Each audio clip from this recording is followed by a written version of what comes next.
To all who come to this happy podcast, welcome to FreshBaked Presents, a happy place where each week we combine our imagination with our experience to discuss, challenge, and explore all things Disneyland. I am Ron Werner, and with me, as always, Mr. FreshBaked himself, the amazing David Erickson.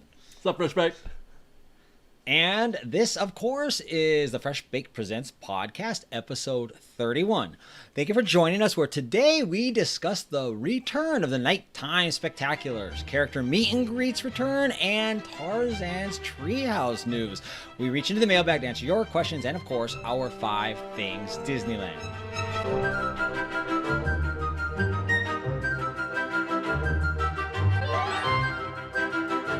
David Erickson, how you doing today, my good friend? I'm happy, Ron. I'm happy today. I'm a happy guy.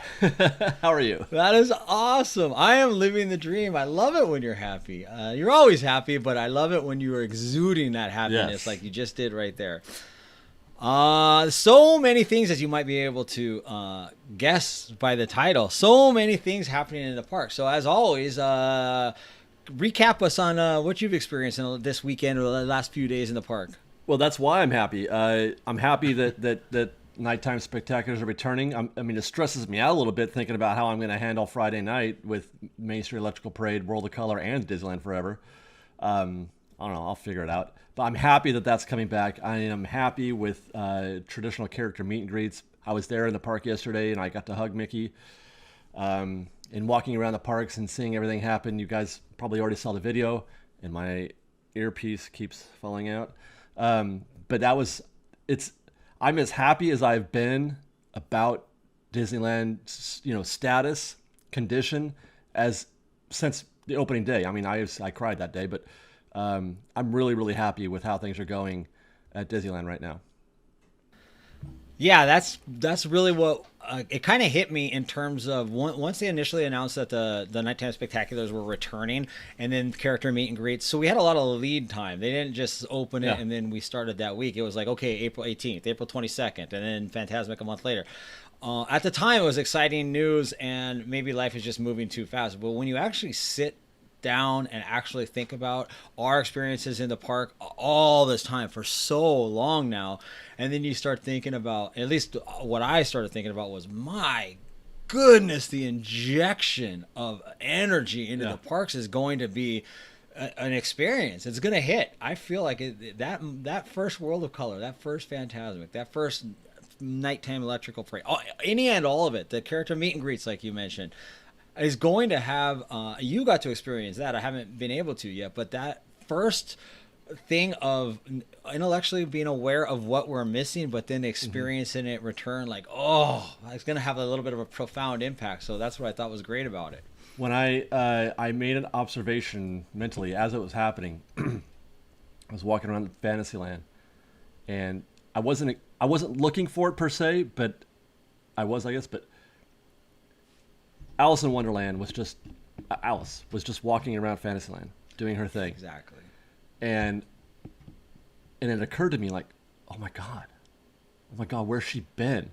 What, we haven't seen Alice or Hatter or Peter or any of those characters walking around Fantasyland since the parks reopened. And I had for a year I had sort of adjusted in my headspace. I kind of like the sequestered characters over there behind a rope and a fence, and it makes it easy. There's no line. The competition is less to get in there. There's less pressure. You kind of just walk up, take your selfie, and move on or whatever. I was wrong. I was so wrong, Ronnie. No, I mean, I totally agree with that. I like both. I'm going to say I do like, especially at DCA when Goofy's fishing and all. There's a lot of areas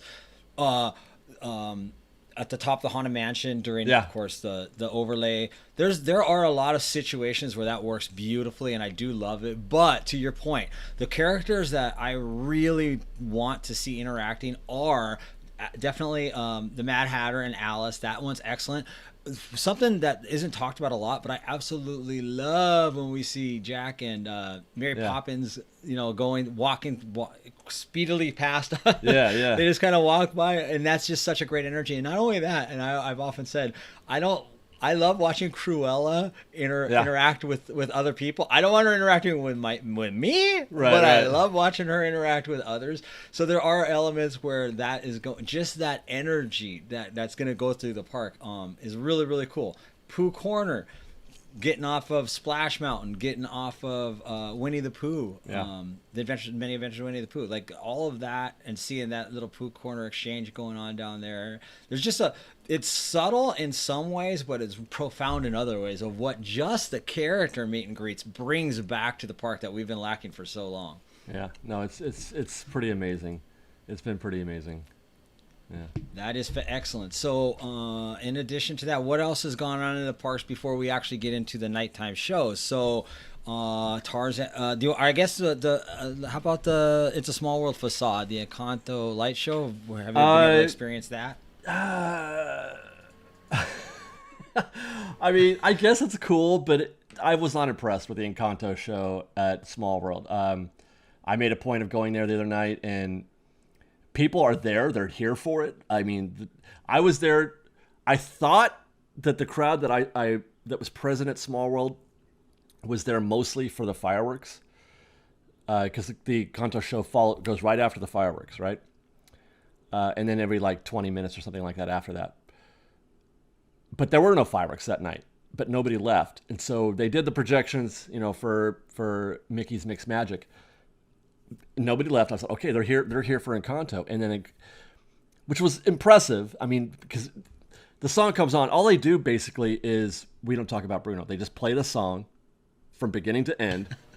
No, and it's not a mix or anything like that. It's not a special mix. They just play the song from beginning to end and project scenes from Encanto on Small World facade. It wasn't that great, but the energy around was pretty good. People were singing along.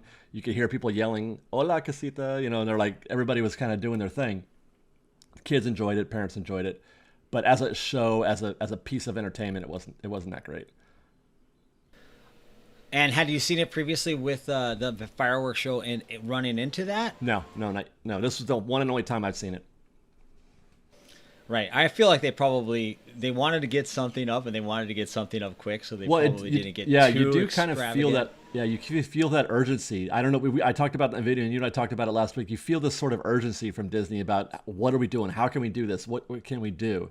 Which is what, it was interesting because we were talking about Encanto last week. We were talking about Tarzan's Treehouse, and then I had even talked about Tarzan's Treehouse before. It was after the podcast, but before Disney's news. That they were going to reimagine Tarzan's Treehouse. Interestingly, though, they didn't. I still don't think, Ron. I don't think to this day, if you were to go in there in the Disney offices, they don't know what they're doing with that tree. I don't think they have a plan. Well, I think it's interesting you bring that up, and it's a perfect segue. So some other news that did happen is, as you alluded to, is the Tarzan's Treehouse. I agree, and I think it's going to be very telling on a couple of fronts. I don't think it could very well be the Encanto tree. It very well could be. Well, I've said all along since day one, it's not big enough. That's not as the Encanto level they want to get. They want something larger. I'm assuming.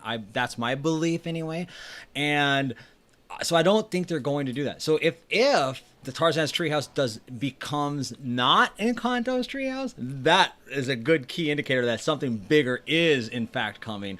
So to that point, what do you think? I agree. I don't think anything's going to happen for a very long time to your point, because they don't know what they want to do yet. And they're also changing the architecture of it. There's a lot there. Yeah, that was surprising to me hearing that. Let's talk about that for a second, because in my mind, I was like, okay, what you're talking about is they're going to take out the stump. There's two sections to the tree, right? There's the way you get up the tree, and then there's the bridge, and then there's the tree proper. And that's a tree stump with stairs, going up around it, and then you cross the bridge. They're going to take out the stump and the bridge. And I'm like, you're going to do what now? You're going to do what? How could you mess with so much history like that? And it hadn't even occurred to me, Ron. I didn't even know this. That part is new. The stump was built in the 90s as part of the Tarzan's remodel. there was no stump before. I'm just like, Right, it was what? more code, yeah. Yeah, stability and code. But yeah, that is interesting. It is interesting, and that also through.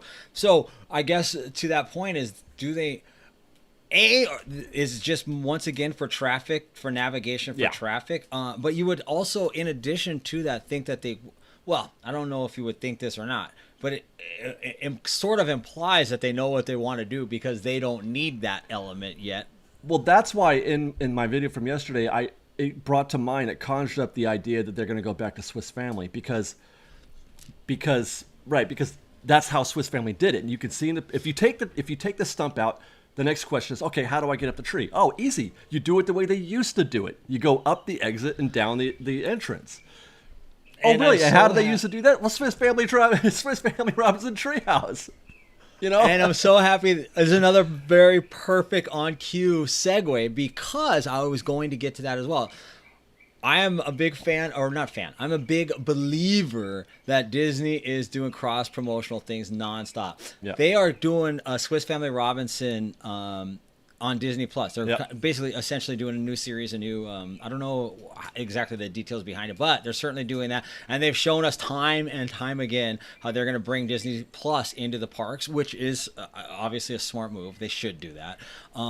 It's that cross-promotional stuff. It's the cross-merchandising stuff. It's all sorts of business reasons of why they would do that. So that's a really good, astute observation that if they're making these structural design changes, also it opens up the traffic flow, but it also goes back to what it originally was. So that actually does fit very, very well. And I'm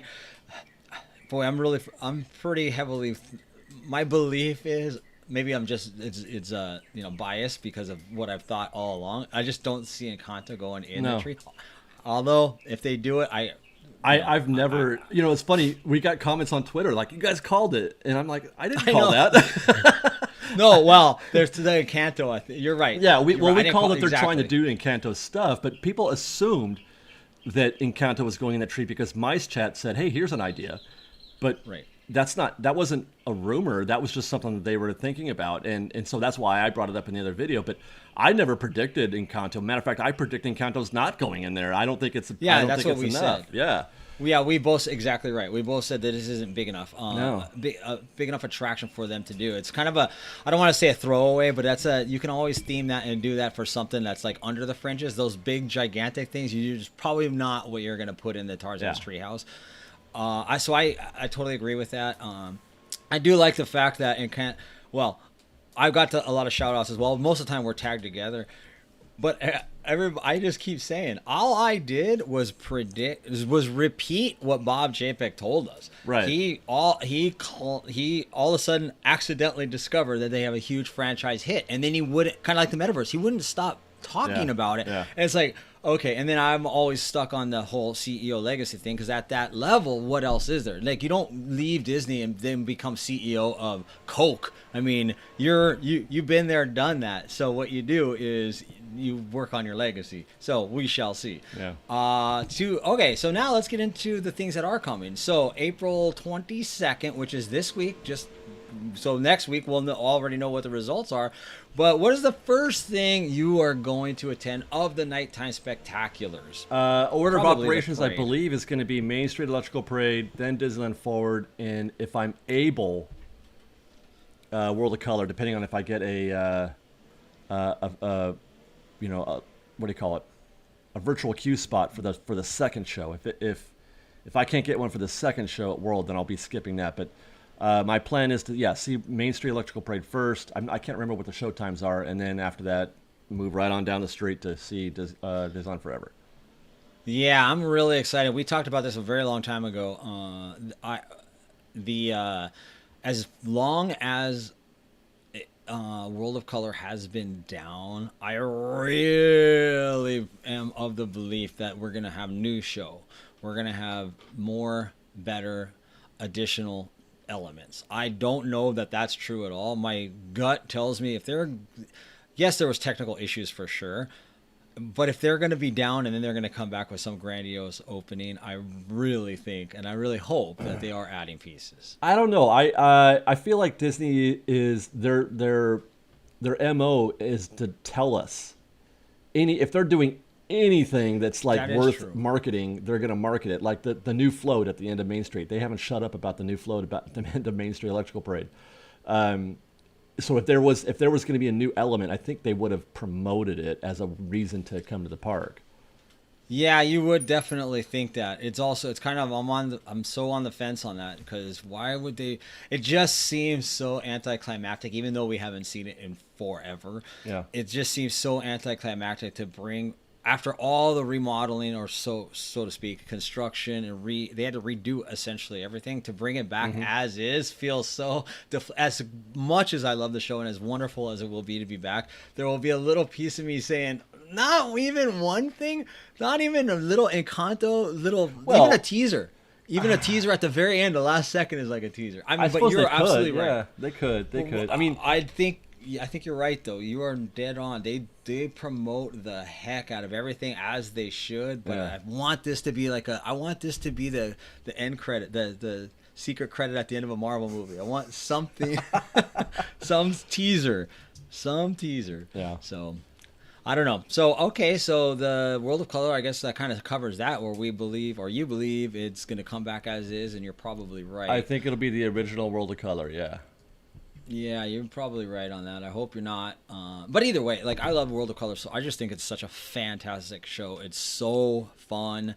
The energy is great. I'm very much looking forward to it. So if it comes back as is, you know what I mean? I wouldn't even notice. I'll be just as happy.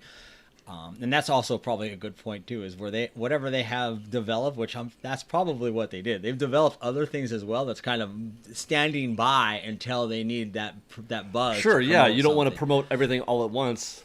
That worked out so well for the 50th or the 55th. For the 55th, they tried to do everything all at once, and that didn't go very well. I don't think. The Disneyland Forever fireworks show. Mm-hmm. How pumped are you for this? Well, think about. I guess we saw something close to a traditional fireworks show for Christmas, although it was an abbreviated show. But we haven't seen a classic fireworks show at Disneyland since 2019, right? Or were they doing it? Yeah, 2000. Am I right? Or is it 20? I can't. COVID. Well, 2019. It would have had to have. If it was 2019, it would have had to have been January, February. Okay, so what about January? What about January 2020? No, we February were closed 2020. for a year. Were they doing this? We were closed from March to. Right. So was all it the way running? Were they doing Disneyland Forever in February? Were they doing it at that time? Boy, there was a fireworks show going on. There absolutely was, but that had to be Disneyland Forever. Well, anyway, it's been that long at least. Right. It's been that long to the point where I almost don't remember. Just like I forgot what it was like to see a character on the ground, mingling with cast or guests. I mean, Right. It's been so long that I can't even remember how I felt. But I remember feeling a certain kind of way for Disneyland Forever. Liz and I were doing a flashback bit in one of our, from when we were our courtship, as it were.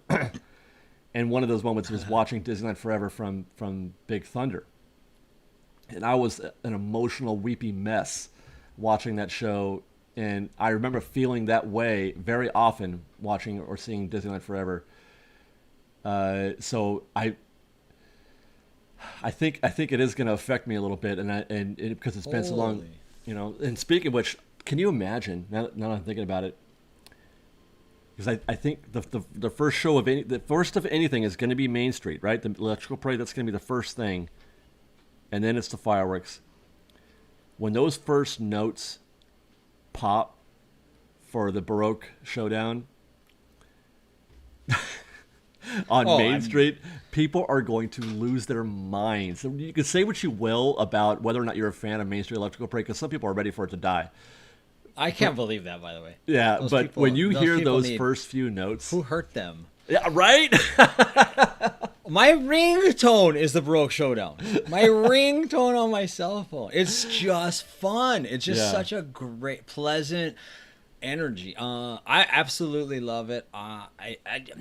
I don't know. Maybe it's a nostalgia in me, but it's definitely it hit like Well, way sure, more because we than were all the other kids when it things. was a thing. Yeah, Yeah. yeah. It's pretty special and pretty fun as far as I'm concerned. And even if it's kind of one of those things. Like even if it's not your favorite, it doesn't make it bad. I want it to go away. Like I can't think of any entertainment thing where I'm like people weren't the huge fans of midget, Mickey and the That's a Magical good Map. show. Yeah. Mickey and the Magical Map. I've heard people say, it's like, and I'm like, really? I enjoyed it. Or even over in Mickey's Philharmonic. I'm like, I don't know. I just appreciate them. Sure, they're not perfect by any stretch, but I didn't have any problems with them whatsoever. They were perfectly I'm kind of fine. meh on Philharmagic. I was a little bit meh on Magical Map too, for that matter. But and Well, for yeah, Soundsational. Philharmagic. Yeah, Philharmonic is easier to be upset about, I guess, because it's a little meh. It is a little blah. But Mickey and the Magical Map was just that energy and the dancers and Yeah. like that real like people. It actually projected energy, and that was really cool. I actually enjoyed it. And you're outside. It was fun. I enjoyed it. Yeah. So I guess with that Disneyland Fireworks, World of Color, Main Street Electrical Parade, which is going to absolutely be a riot. Imagine the footage on that first run of, oh my gosh, we're Yeah. going to see the park jam. I feel sorry for the live streamers who are going to try to do Main Street Electrical Parade. They're going to try to live stream it because I'm not. Because there's going to be so much bandwidth being chewed up on Main Street that you're not going to be able to get. You're not going to be able to get a signal out. I don't think. It's going to be so much. And not only that, the edited version of it is just going to be cleaner and more beautiful Yeah. in a roundabout way. And then the noise and the commotion. But it's going to be fun. And that's kind of why the news of this and the topic for this piece was really... I feel like it's going to be profound because even if like just navigating the park, because everybody doesn't go. I know Fantasmic won't be here for another month, but it's only a month behind, which is that month is going to go quick in some respects. So these elements are going to be taking place. So when you're in the park, so say you're over at Big Thunder or over in that area, when Main Street Electrical Parade is going to be going on, you're going to be acutely aware of it. Even though you're a long ways away, you're going to be acutely aware that it's happening. You're going to hear that there's that energy. You add to it that the mixture of, which won't be happening simultaneously, but the character meet and greets that's also into the park. This is really an important step in that re-injecting. It felt like Disneyland has been Disneyland because we always say the essence of Disneyland is still there. When you start to think about it, it's like, well, we're going to get hit like a ton of bricks by how much more essence is going to be coming, and there's still more to come. Yeah, it's exciting. Yeah. It really what's left is a daytime parade, and then getting rid of the reservation system, and then we're back to that's it. That's old. That's old school Disneyland right there. Well, if you count 2019 Disneyland at least, Yeah, exactly. There's going to be like the people carrying balloons, the vendors in the streets, just the music pumping, like really thoroughly full throttle pumping the sounds and the smells back into it. Let's get something over in Tomorrowland, some activity where they used to do Jedi Academy. Let's get just a little tiny things all over the place.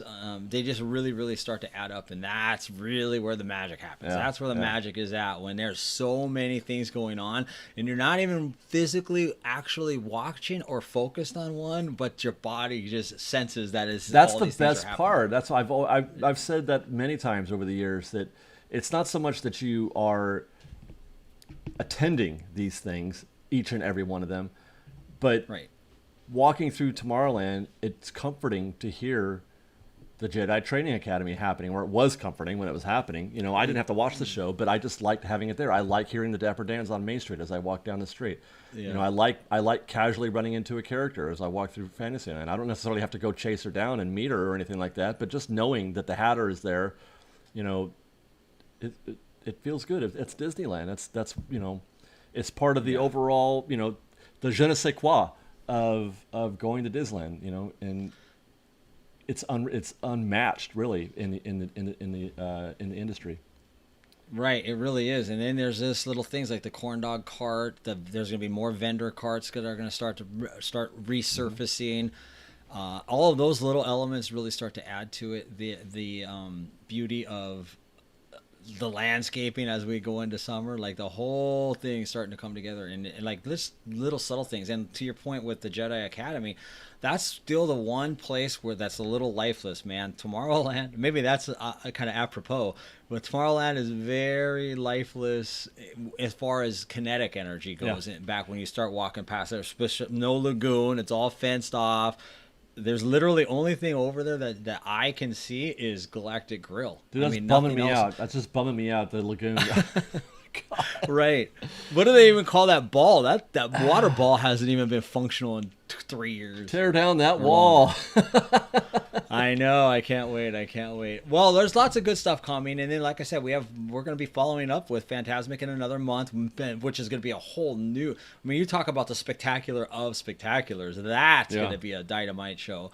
And that's going to be exciting from miles away. There's dining packages that are returning, which is going to add to tables and to chaos, and I say chaos in a good way, because just seeing that visually, that full, when the park is packed and when those sorts of things are happening, it feels good in a way, which just sounds weird to say. Crowds are good, but that is fun to see the dining packages full and booked. It feels more intimate in a way because we're so packed together, and I love it. The Main Street packages sold out pretty quickly, I think. Yeah, they always do there, especially for the Main Street Electrical Parade. Yeah. I do my trick and go to Carnation Cafe and order tons and tons of food over long periods of time and tip your little butt off to get a nice little spot. Oh, yeah. Watch the Electrical Parade. So lots of fun stuff coming, lots of things coming up in the next few weeks. We got Ken Potrock. He's going to kind of over the next... Where's our state of Disneyland, Ken? Yeah, he's still 2 weeks away probably, because even next week we're still only like the 26th or 27th. So he said the end of April. So we may or may not have heard from him by then. But then in the second week of May, we're getting the earnings report, which I fully anticipate to be glowing once again, simply because they're laying this out very strategically and planned. So of course I would think it's going to reflect that, but it's still lots of fun stuff to talk about. And not only that, they'll be announcing things, there'll be new news and new information that comes. So it's really starting, I feel like, for the first time since the park reopened and we started trickling in with the reservations and like the capacity went up. Now it really feels like, okay, we're getting there now. Yeah. So I guess with that, David, let's say we want to put a cap on that. We're going to move on. Well, actually, I do have a dark horse in the conversation for Tarzan's Treehouse.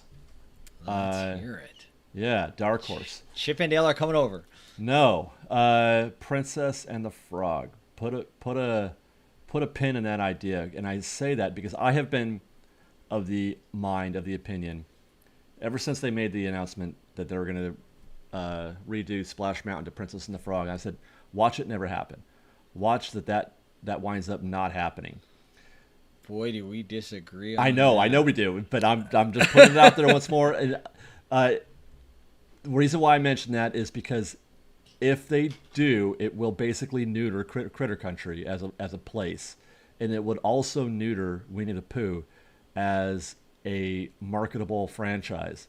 I think it hurts the marketing of Winnie the Pooh, and as you know, Winnie the Pooh is a major moneymaker for the company, both in merchandising and in films and etc.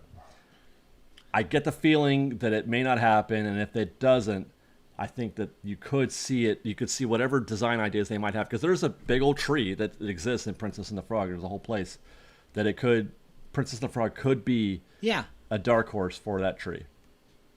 So I agree with so many things you said with Critter Country and Winnie the Pooh, where I've even said that they're going to salvage it because they're not going to end it, and that will go into Disneyland. Yeah. Disneyland Forward. Oh yeah, Disneyland Forward. Yeah, which is not a bad idea. Yeah. Well, I just don't. To your exactly what you just said, I do not think that they're going to eliminate their number one. It's up there with Disney princesses as far as revenue merchandising goes for Disney. So. I do agree with that. The Princess and the Frog conversation, though, I just cannot see the optics of that. So with this remedying that situation, saying, well, at least we put Princess and the Frog over here.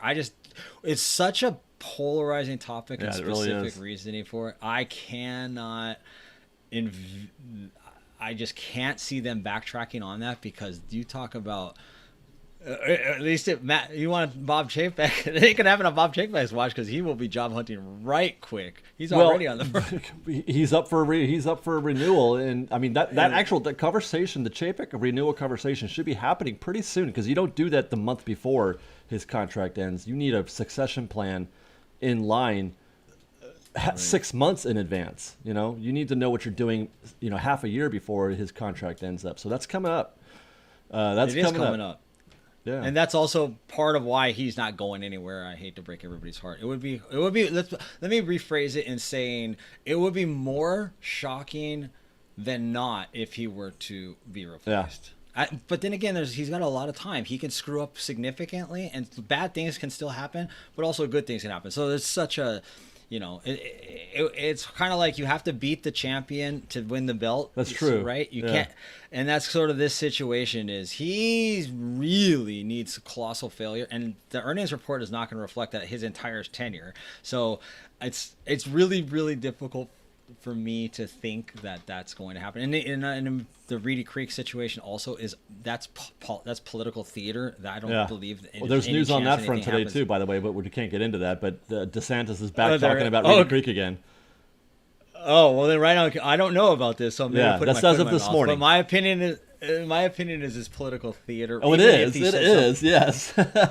Okay. Yeah. So that's fun. A lot of exciting things that we're going to get into. But anyway, let's move on for now, and we'll put a button in a lot of these things because certainly with earnings report coming, with Kim Potrak talking, obviously the Chapek thing, obviously.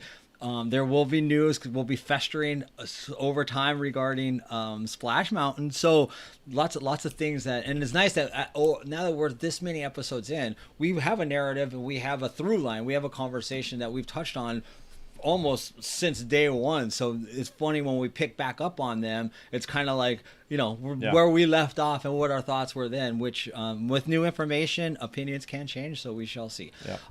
But to that point, this week in Disney history, Mr. Erickson. As always, what opened in theaters this week to begin? Make Mine Music premiered this week in 1946. During World War II, when the Disney studio had deep economic problems, many staff members were away at war, and much of the studio's facilities were used for war efforts. It was impossible to produce a typical full-length feature, animated feature specifically. By tying a group of shorts together, Walt was able to get the production into theaters sooner, and therefore the package features were created, which combined shorter segments into motion picture compilations. And Disney's very first of those post-war package pictures, Make Mine Music, was then developed. It featured 10 cartoon segments set to music and featuring top name talents of the time who Walt referred to as ghost stars since they were heard but not seen.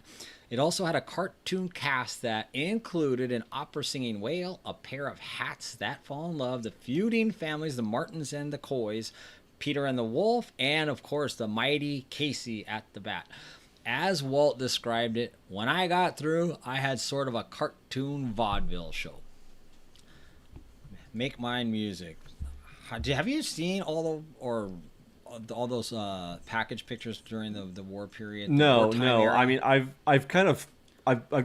researched the history of that stuff a little bit, but I don't watch a lot of like vintage Disney stuff. But the stuff I have seen, I've enjoyed.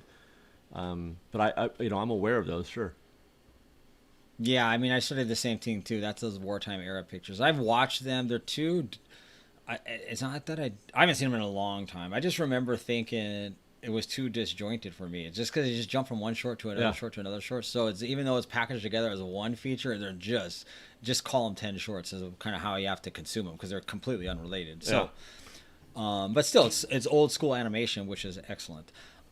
Here's a little funny one. I only put it 420 this week in 1986 on April 20th, my birthday, by the way. Please, I blush easy. ABC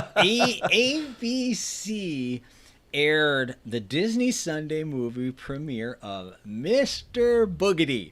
A family finds their new house is haunted by the ghost of a man who loved to leap out and yell Boogedy at the local children. The family eventually manages to stop him by stealing his magic cloak. Well, I guess you answered my question. I was going to ask you if you had seen this, if this I is don't part know of your Mr. Boogedy, no. Oh, you don't? It's part of our Halloween. So I've only seen it a few times recently. I saw it as a kid, but I've seen it probably maybe the last 3 years for Halloween. It's just one of the Disney Plus, since Disney Plus came out, one of our Halloween with a youngster kind of, what's Halloween? Let's find it. Yeah. I like it because it's so funny. It's so weird. It's only an hour. It's not a full-on movie. Also, 4/20, 1992, part of the Disney Afternoon, which we've talked about several times on this show, the animated TV series Goof Troop premiered on the Disney Channel. The Goof, a single-parent family man, struggles to raise his son in suburbia. His son, Max, however, wants to be different from his old man, which in other words means cool. The results are misunderstandings and misadventures, of course, further complicated by their next door neighbor, Pete, a snarling used car salesman with a big ego and a temper to match. The series ran 78 episodes and eventually earned its own full-length feature in 95, a goofy movie, and a sequel in 2000, an extremely goofy movie. Yeah, I've heard you reference these before. I know you're fans of these films, right? A goofy movie, obviously, for all the obvious reasons, but I did want to comment on an extremely goofy movie because it is kind of terrible. I don't remember it. Yeah, Max he's a X Games type competitor. He's doing a competition, skateboarding and stuff like that. Oh, I know exactly. And this is my problem, is that I'm far too logical sometimes for this kind of entertainment because what goes on in that movie is ridiculous. That's hilarious. It's just so like they don't even play by the rules. They just do whatever they want sometimes, and it's not very good. I don't enjoy it. Well, I can tell you this. So when Goof Troop and Max was introduced, it was like 92. I graduated high school in 93. So that era, that period of time, I was way too not into Disney. You know, you're just that age. You're that teenager, that jock kind of situation. So the reason I'm bringing that up is maybe 10 years later or longer, well into the 2000s, I discovered Max. I'm like, who? I didn't even know who Max was. I had no idea Goofy had a kid. I'm like, I remember the conversation. Like, wait, Goofy has a kid? That's what's so funny about that. Yeah. I know, it's just one of those funny things that always sticks out in my memory. Like, I'm such a Disney person, right? Well, there was Max was about 21 years old before I realized that, or maybe even older, that I realized he existed. The Enchanted Bookshop. The Beauty and the Beast show at Plaza Gardens gives its final performance. It only ran briefly from November 91 to April 92 and was replaced by the more sophisticated Beauty and the Beast stage show at Videopolis. So that was 92, so I imagine you have no knowledge of it. I recall the Beauty and the Beast show, the regular one at Videopolis, but I don't recall the Enchanted Bookshop. Yeah. No, I don't know that. Very short. No. Very short run. Okay, long before Flora was a character in Disney's Sleeping Beauty, the name had special meaning to the Disney family. After all, Flora was the name of Walt Disney's mother. Flora Call was born this week in 1868 in Steuben, Ohio. And on New Year's Day, 1888, she married Elias Disney. Oh, wow. Together, they had 5 children: Herbert Arthur, Raymond Arnold, Roy Oliver, Walter Elias, and Ruth Flora. Her mother's family was of German ancestry. Flora died tragically from carbon monoxide poisoning from a faulty heater in the home purchased for her and Elias by Walt on November 26, 1938. Tragic. So crazy to hear. Yeah, it's crazy to hear 1868, 1888. The 1983. This week in 83, to promote, I had never heard of this, but I remember the story, so that's so interesting. So I have heard of it. To promote Disneyland's completely remodeled Fantasyland with entirely renovated and additional attractions, Believe You Can and You Can aired on television. In the story, little Heather is sad about moving away to Minneapolis. Her brother brings her to Disneyland, but leaves her alone so he can go meet his girlfriend. She heads over to tell her friends in Fantasyland that she is moving, but just as she approaches the castle, the drawbridge is raised with the sign, Fantasyland closed. Luckily, the Fantasyland problem solver magically appears to pop Heather into the new land, which, despite his magic, is still under construction. But being the powerful magician he is, he shows her artist sketches and scale models of the new land and teaches her that when you believe in things, they can come true. When little Heather believes, the new fantasy land still is not completed. But she does learn that she will not be moving away and will be able to be there in the future when it does open. So in the end, little Heather was happy.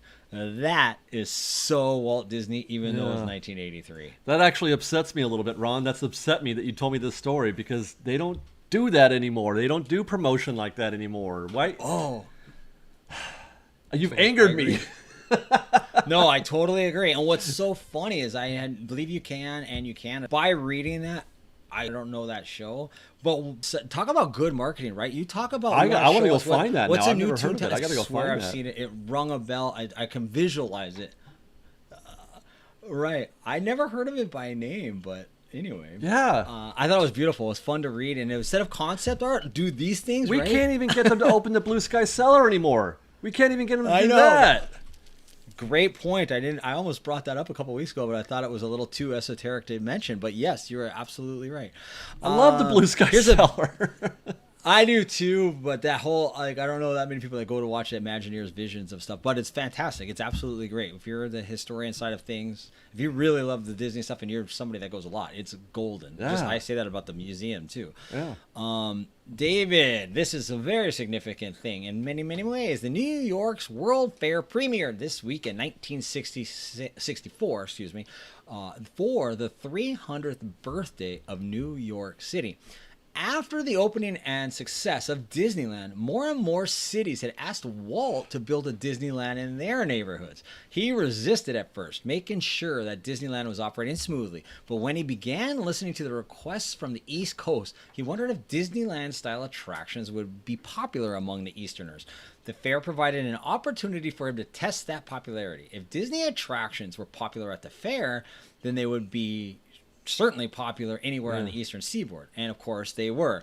The Disney attraction had some of the longest lines at the fair. Walt committed, and 4 Disney exhibits were part of the festivities. It's a Small World, presented by Pepsi Cola and UNICEF, featured the debut of the beloved ride-through attraction that would later be relocated to Disneyland. President Abraham Lincoln made his audio animatronics debut in Great Moments with Mr. Lincoln in the State of Illinois Pavilion. General Electric's Progress Land featured the Carousel of Progress, which was relocated to Disneyland and eventually into Disney World. And Ford's Magic Skyway allowed guests to hop aboard a new Ford automobile for a trip from the beginning of time, which included some of the dinosaurs currently seen from the Disneyland Railroad, through the beginning of the space age, while listening to narration provided by Walt himself via car radio. Henry Ford said, "I won't say they stayed within the original budget, but they got it done and on time," and he felt the more than $40 million automobile merchandising campaign was well worth it. When the fair closed in 1965, Disney was able to remove his attractions and reinstall them at Disneyland. The organizations that sponsored the fair's attractions therefore helped pay for Disney's research and development of the 4 shows, which featured extensive use of audio animatronics, including human characters, for the very first time. That's a great example of Walt's wisdom in so many ways. The World's Fair is, I mean, an incredibly huge, important part of the Disneyland history. I mean, it cannot be understated. Famous. Interesting, though, that the history of why they were there is one that isn't told very much. Besides them, wanting to do the R&D, but about, like you said, trying to expand into the East Coast, which dang near happened. It was they had concept art and everything for East Coast amusement parks, and dang near happened. But for Virginia. But Yeah, I would Virginia. say, Walt Disney World counts. I guess it wasn't there, so it worked. Yeah, well, I If was you wanna thinking, count I was that as thinking East Northeast, Coast. but yeah, Right. Well, at the time, there was only Disneyland, so it was like, should we have another park? But that it worked out well. It was awesome, and just think of how legendary those attractions still are. Like I know Yeah. people. It's so funny. Like I think of this about It's a Small World all the time. It feels like it's the most bagged on attraction, or one of the most Well, bagged on yeah. attractions, when it's absolutely historically significant and beautiful in the story. When Walt had countries from around the world, little kids adding water, water, from their yeah. country, like oh, so many cool things, and I'm sure listening to the song all day, I know that's how they torture terrorists. Having to listen to Barney over and over and over, Yeah. super loud blaring. So I'm sure it could get bothersome, but I find it to be absolutely awesome. David, mail time. All right, let's do it. Let's do it. This one, get out your tissue box because I have a feeling little softy Mr. Erickson's going to cry like a baby. And I'm just teasing, of course. What's one of the kindest things a Fresh Baked fan has done for either of you? This is from Edgar Ramos, and I've always thanks everybody for your contributions and questions and 5 things Disneyland. Well, it's funny you said that because yeah, the results of this story was tears. I mean, but it was hard actually in a way because so many people have been so kind to us over the years. So I almost feel bad that I have to pick one. Not to say Right. that it's any more or less, welcome, but I do have to say that a friend of Fresh Baked, Hector, who is a cast member, also at the Disneyland Resort, gave me offered me his +1 for the cast member preview when the parks reopened in a year ago next week, and because I didn't have access to that day, and I was going to have to try to run the risk of getting a reservation or whatever on the 30th or whatever it was, but Hector came through for me, and I've been in his debt ever since because the feelings that came over me that day just incredible. It was the coolest thing that anybody ever did, and being able to be there for the very first moments of the parks reopening in 2021 is something I'll never forget, and I'll never not be thankful to Hector and his kindness. That is spectacular. That is awesome. I figured you would have. I was curious to hear what you would say because I've been with you in the parks often, and I see the amount of people that come up to you, and I know a lot of the things that have happened over the years. So it's really, really cool, and I was just curious to hear what you would say, and I do remember when that took place. Yeah. My answer is a little bit different because I'm the insignificant guy in the passenger seat, or maybe even in the back seat. So my answer is more. It's more of a generic, I guess, and I only say it that way because it happens constantly. To this day, I go in the parks, and I'm recognized from this podcast because I haven't been on proper in a few years. I'm recognized from this podcast, and the overwhelming praise that people give, and specifically, I think it's because it's to me and not to you, is what I bring to the show and what I brought to previous Fresh Baked proper, in terms of just a differing. All of us have our own unique personalities, Yeah. even though we're very, very similar, yet we're also very different. So the unique perspective. So when people come up to me and they say such kind things, I'm so humbled, and I always diffuse, which is a terrible thing I do. Like I'm Yeah. working on just saying thank you. Yeah. But I always want to deflect it Yeah. and say, just somehow not take credit for it and just say I'm just talking. I'm just like you, and I'm just happen to be talking Disneyland with a camera on, kind of a thing. But it never fails. Many times a day at the parks, people come up and they say very, very kind things about my contribution to the show, and how they've been watching David for 10 years or whatever, and when I came, it was a little bit of a different little twist that really helped the show. And I guess that's really, really humbling to hear, because I don't know, it's just a compliments sometimes can be hard, and when you're like, you don't think you're doing anything, but when people No, I say feel you. that you are. I've always said I'm just a guy with a camera, so I know what you're talking about. Right. But don't. Kindness. Yeah, it's nice. It's super nice. Yeah, kindness is so great, saying nice things to people, and that's what I always say. Like I comment on people's shirts all the time if they have a funny shirt or something, or just a shirt that I like, or Yeah. whatever, ears or whatever it is. Like I love I love it. So you know that when you come up to me in the parks, everybody that's done this, they're the ones trying to get away. I'm the one talking to them, saying thank you, thank you, thank you. Yeah, we gotta go, dude. David, Yeah. what attractions could you see potentially getting added to Lightning Lane? This question comes from Ron Burner at fake Ron Burner. Wait, are you saying this is your question? It's my question because it came up a couple weeks ago, and it just, I don't know, it came up and nobody was attributed to it, and I was like, that's a good question. What? Because I think we were talking about pirates. Yeah. So well, I hope what to God. potential things? Yeah, I hope it's not pirates. That's a candidate, Well, yeah. I guess. But the only other candidate that I can think of, because they pretty much anything that can be a lightning lane is, I believe. Exactly. And the ones that aren't, that they're kind of on the fringe, I hope they don't. But the only one that would possibly make sense is Jungle Cruise, because that line can get long, and it's not a go quick though. It's not like the reason why we don't want it for pirates is because the line is already so efficient. Jungle Cruise is not the most efficient queue. So I don't know. They do it at Walt Disney World. I mean, it has been death to standby. I'll say that. One thing I know that it shouldn't or won't be is Peter Pan. People talk about putting Lightning Lane on Peter Pan. That's never going to happen. No. Yeah, if just simply because there's no place to put a second queue. In It won't go into Fantasyland. No, not in Fantasyland. Not in Fantasyland A. No dark rides will get it like that. But specifically Peter Pan, just because there's just nowhere to put anybody. So Jungle Cruise, I think, is the only possible logical addition. Yeah, that you're probably right. I thought about it, and obviously Pirates is a candidate simply because they've alluded to it before, and they tried to do it, and it's a big main ride.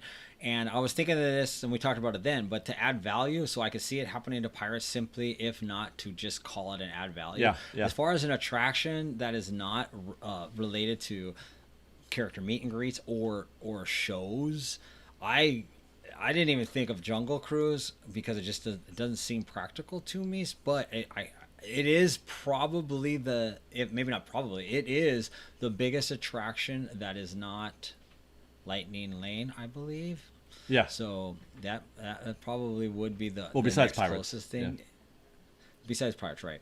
I don't know. It doesn't seem, for some reason, Jungle Cruise and Lightning Lane doesn't work. No, I don't me. like it either. But like I said, I think that anything that can be a lightning lane is. If agree. anything, I'd want fewer. So I agree. For sure, is it possible Disney changes the reservation system to where only certain days require a reservation, such as holidays and weekends, and leave other days open? Mason Nuno asks. Well, Mason, this is a good question. I think it is possible for there to be some sort of finessed calendar, and I think that's definitely within, or I should not say within. That would be consistent with their current MO. Disney is they're trying to reduce everything to the most fractional, like optimal thing, which to their discredit, in my opinion, I think they should be going the other way and stop worrying about the details,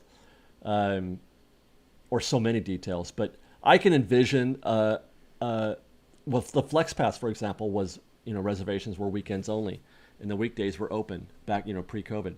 The Flex Pass.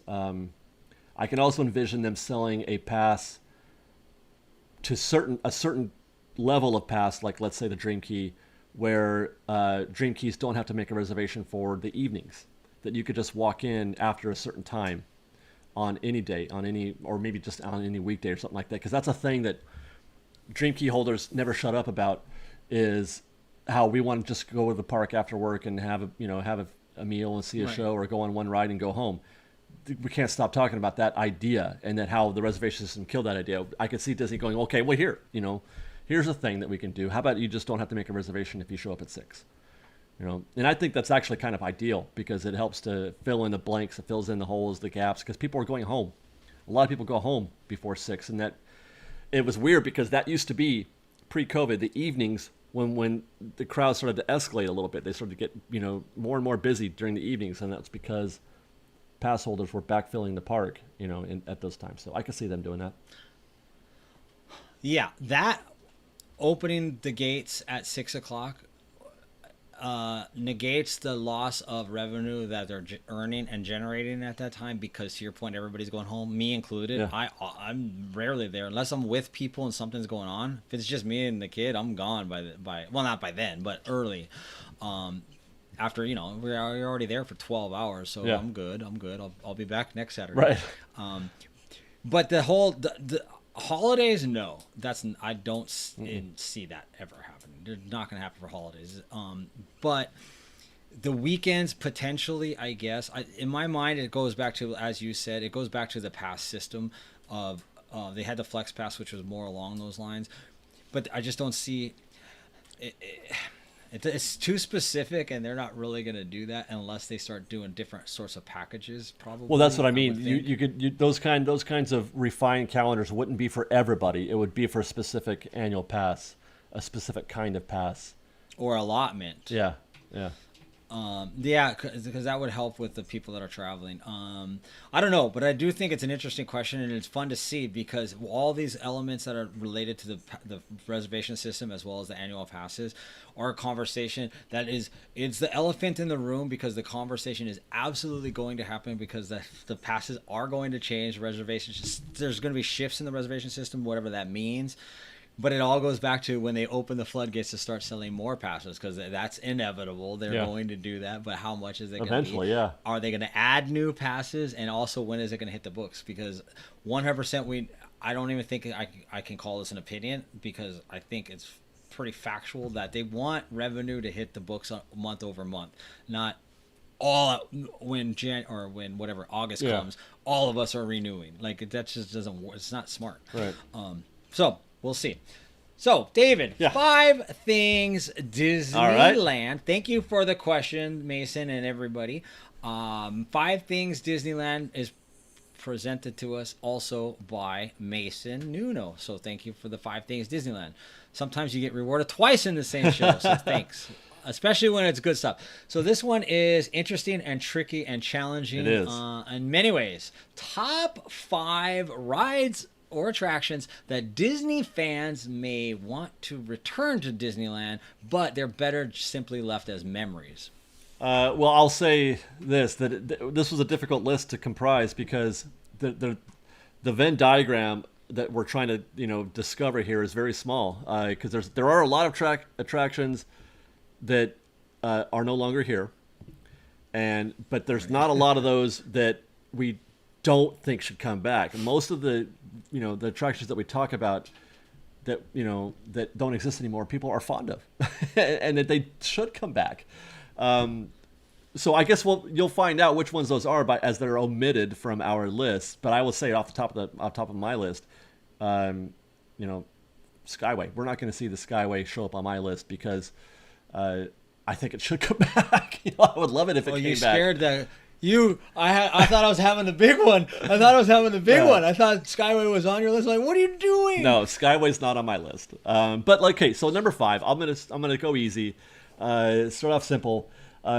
Heimlich's Choo Choo Train, or if you prefer, the entirety of Bugs Land. There's a lot of people who are just they're just not happy with Avengers Campus, and they miss Bugs Land and Heimlich's Choo Choo Train. I miss Heimlich's Choo Choo Train. But we need to go ahead and accept the fact that Heimlich's Choo Choo Train and Bugs Land, they were okay as actual attractions, or as an actual place to be. They were just okay. They didn't draw people. It wasn't exciting. Avengers Campus is obviously performing much better, and if anything, we're going to get more Avengers Campus. So go ahead and cross off Bugs Land or Heimlich's Choo Choo Train ever coming back to your park. Not that I think that anybody really ever did, but people talk about wishing that Bugs Land was still there. I cannot believe you said that. I mean, I wish I could flip my paper around, but my paper's on the screen. My number 5 is literally a Bugs Land, and I put specifically Heimlich's Choo Choo Train. People talk about Heimlich's a lot. I know, it's so funny. I can't read. This one actually really shocks me. it's because it's so specific. Literally, that very same thing I put. And Heimlich, I feel like nobody wants everybody when they talk about it. They talk about it's so sweet. It's so it was trash. It was not a good ride. It was a circle that was.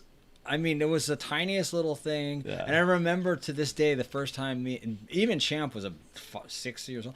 We sat on it because I didn't know, I had no idea. So I sat on it and I went around this little thing, and I got up and I just started laughing. So me and him had a joke, even though he was like 5 or 6 years old. I'm like, that was not worth it. We stood in line for even 3 minutes was too long, but it's cute in Yeah. It's hard to believe that made it into a park. It's same with the bumper cars, which is a terrible The bumper attraction. cars. They should take the word bumper Nobody wants out it. of it. They're just cars. And not only that, but they were broken down half the time. Yeah. It was awful. So anyway, A Bug's Land and Heimlich Choo Choo Train is my number 5. Okay, so my number 4, I'm going to go with Nature's Wonderland. You know, the whole train and everything, there's a lot of different things, moving parts. There's the mule pack ride and all that stuff, but basically Nature's Wonderland, where Big Thunder Mountain sits today. You look back at the old footage of Nature's Wonderland, you see the train going around that track that runs next to the rivers of America, and it goes through the tunnel, and you got the fish and the bear, and you're like, God, that's wonderful. I really love that. And sometimes I wish it would return, but I just know that the park is much better off with Big Thunder in its place. Big Thunder's amazing. Big Thunder's the best combination of thrills and theming. Tony Baxter's a literal genius when he created Big Thunder. So, yeah, I'm gonna say, I would like to go back in time and visit Nature's Wonderland, but I don't want it to come back. Right. Yeah, I don't know. I don't have any experience with it, so I couldn't tell you. That's not the petting zoo, is it? No, but I do miss the petting zoo. I miss Big Thunder Ranch so much. That's funny. That is funny. That would have made my list had I thought about it earlier, right? But I didn't think about it. My number 4 is I don't even know who wanted to come back, but I feel like it's a good one that should not come back, which is the motorboat cruise. And it's simply, it's no good that nothing is happening in that area. However, the motorboat cruise is just not that practical, and it's just not it wasn't something that should have existed. Or at least at the time, it was fine to have existed. But it's crazy that it lasted until '93. By the way, I know, right? Yeah. 57 to 93. I almost put like Gummy Glen on my list, right. But I wasn't sure how many people are really calling for those things to come back, which is why this is gonna piss a few people off. I think my number 3, because my number 3 is the People Mover. I love the People Mover. I love the idea of it, and the day that I go to Magic Kingdom and Walt Disney World, I'm gonna ride the People Mover 7 or 8 times, maybe, I don't know. But I put it on my list because people just need to get over it. As much as I love the People Mover, as much as I want it back, get over it. It's never coming back. As it is today, as it was, the People Mover is never coming back. They would have to tear down Tomorrowland and build a new one for it to come back. That's the only way you're ever going to see that. But you're never going to see the old People Mover come back on that old track. Never, ever, ever, ever, ever. Let's stop talking about it. That's why it's number 3 on my list. Yeah, that definitely. It's the People Mover is always an interesting conversation for me, because people always love it, and I'm like, I love it from a visual standpoint. But I'm like, so you just sit on it. It's, you know what it reminds me of? It reminds me of what elderly people use to take them up the stairs. Like, what is? Well, you also just sit on a train, Yeah, I know. You also just sit on the monorail. I mean, it's a fair argument, but it's a train and it's a monorail. I don't know. It's one of those. I would love it because I'm all about visuals and I'm all about what you would see. So knowing where you're at and the vantage point that you have in that experience, I would absolutely love it. But without knowing it or remembering it, other than visually, it's just like I'm like, why do people love this thing so much? Even though they would love it the same reason that I would love it had I been on it. So interesting. It would probably be my favorite attraction if it were open today. It'd probably be number one for me. I love doing that kind of thing so much.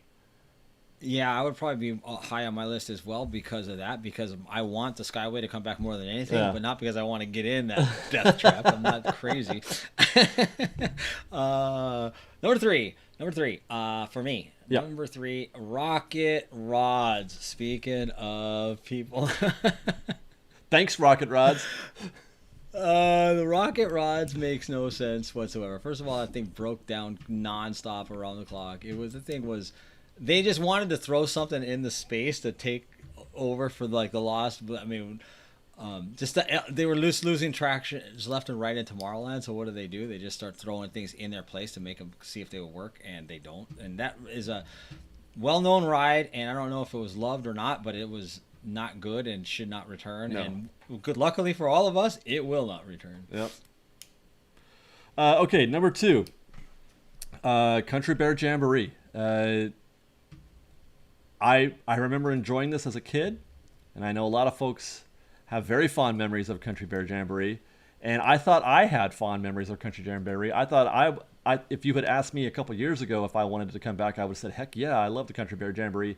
And then we started doing videos at Walt Disney World, and I said, hey, Laramie, go film Country Bears Jamboree for me, and I need to see that show. And so he did. And I watched it, and I damn near fell asleep. It's too long. It's like the. You watched it on a video? Yeah, well, I know it's not the same thing. I know it's not the same thing, but I'm just like, oh my god, this is not what I remember. This is not how I remembered it. And I'm like, you know what? I'm good with Winnie the Pooh's, 100 Acre Wood being there now. I'm good. I'd rather have that. I don't need to see the Country Bear Jamboree come back. It shouldn't come back. Yeah, we disagree mightily on that. It should return. It's the kind of attraction that they need. It's the kind of show that they need. It's the kind of thing that currently does not exist in the parks. It's a new and improved version of it. But I am of the belief that it absolutely should come back. Although, where are you going to put it? At the expense of Winnie the Pooh. I'm sorry. Let's just move Winnie the Pooh into Disneyland into Disneyland Forward, which my grandkids will be here for, because that's gonna be so many years down the road. What are we at? Number 2. Number 2. Yeah. Number 2. This makes, I don't know, Superstar Limo. There you go. Superstar Limo. I thought about putting that on my list too. I mean. Here's the thing, I think it's widely considered the worst Disney attraction ever. At least it has that. This kind of has that joke or that remnants of it. And they were trying to do the Hollywood backlot thing, but it's so bad. This is where the word infamous comes. Yeah. And that it's so bad, it's good. That infamy kind of a thing. So don't. If Superstar Limo came back, I would. As it was, I would go to it in a heartbeat, just to, like you talked about Country Bear Jamboree, just to relive that experience. Yeah. I would certainly do that, but it is definitely better left not ever returning. It was bad. It was poorly conceived and executed and everything. That is exactly the description for Superstar Limo. So bad it's good. So bad you have to see it just because it's a train wreck. It's a car wreck, and you want to know you want to see the car wreck happening in front of you. Right. That's funny. That's what it is. Okay, so my number 1 is Adventures Through Inner Space. People have what I believe to be sort of cloudy memories of this attraction being some sort of amazing experience. I did a lot of research on this, because I did a video on it. I did a lot of research, and what came out of that for me is that it wasn't very good. it wasn't a very good ride. And people talk about it because I think what they miss is the overall, whatever it was that was happening in Tomorrowland at the time. Tomorrowland was a wonderful place in the 70s and the 80s. I love Tomorrowland in those time periods, and Adventures of 300 Space was one of those that became a casualty. But you look back at the old footage, if you can even see it, because you can't. There's nothing happening. There's really nothing happening. There's the mighty microscope, which is cool, and seeing them miniaturize the vehicles, which is cool. The little omnimovers, the historical in terms of his development of the omnimover vehicle. But as an attraction, as a show, it was kind of dumb. It was kind of dumb. There wasn't anything going on there. So you were being struck down to investigate, to look at a water molecule up close. Yeah. Oh my God. Oh my God. Are you kidding me? Yeah. That's true. That is funny. It reminds me of what I should have put as number one, Mission to Mars. Like that whole, it just didn't work because the time, first we go to the moon, then we have to change it. What was it called? Not Mission to the Moon, but Mission to Mars. Yeah, it was Mission to Moon. Was it Mission to Mars? It moved. It was moon for a minute. Mission to Mars because we went to the moon, so right? And then when they had to change it, so that whole was badly conceived also. But my number one is weird because I like it in theory, but in what it is, kind of how you described Country Bear Jamboree, is Captain EO. Captain EO is, it's better left. Yeah. I suppose you could throw Honey, I Shrunk the Kids or the audience in there, but I liked it. I like it in theory. The 4D theater experience, if they could do it, especially in today's day and age, it would be really interesting. Just something to not waste that space and not to waste that, just to add value. But Captain EO, that was, for its time, was excellent, and for its time, because it was a new experience. Michael Jackson at the height of his popularity. There's just many reasons, Michael Jackson being one of them, as he ended up getting disgraced, even though that show came back till 2015, so I guess that didn't matter. But in as it was, and it wouldn't hold up in today's world. Let's put it that way. I would argue your comment. You said for its time it was excellent. I don't think it was ever excellent, Ron. It was bad. It was bad in the 90s or whenever 80s, it was always bad. Well, here's what makes it not bad. It was the 4D experience. We had an experience before. You didn't have you weren't watching a movie and wind knocked your hat off your head. That was so overrated. That whole idea.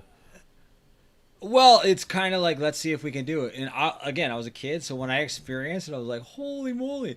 Or in Honey, I Shrunk the Audience, when there was mice running by your feet and they had those little flappy things. I mean, it was definitely it was a cool experience for what it was, but it doesn't hold up. That's okay. It was cool for them for the moment in time. Now it's this day and age. So what is that? What is the new Captain EO? Metaverse. Oh my God! Here we go. I'm just joking because of our fearless leader, Mr. Chapin. Yeah. Okay. Well, that puts a cap in the show. All right. And just so you know, and everybody knows, all the power of everything on mine went down. I don't know what the clock is. I don't have my document anymore, so I don't know where we're at, other than to say that we need to wrap it up. You lost your power. Everything shut down except for the. Wild. I know. Well, it's actually. And I was like panicking. It's 2:30. I hope that's okay for you. No, I actually have a meeting at 2:30. I'm kidding. But I was kidding. David, anything you want to do to put a cap into the show? We covered a lot, and I thought it was excellent. It was fun. I just want to say again that I'm a pretty happy guy right now. Disneyland is getting so close. We're at 90% happy, and that makes me happy. So I'm looking forward to the next few months. I agree wholeheartedly. I'm very much looking forward to all the energy and all the fun things that are about to come. The summer, it's just so beautiful that it coincides with spring and summer when the temperatures start going and the crowds start coming. More offerings, more entertainment, nighttime entertainment when the weather is actually cooperating. You're not freezing. Yeah. So it's going to be excellent, and I very much look forward to it. And I'm also excited for the next few weeks and the next couple months. There's so many things coming down the pipeline that I can't wait to talk about. Yep. We don't know most of what we're going to be talking about yet, which is in part what makes it so exciting. So with that, David, until next week, and we start diving into, hopefully we hear from Ken Potrock, but until then, Fresh baked. Fresh baked.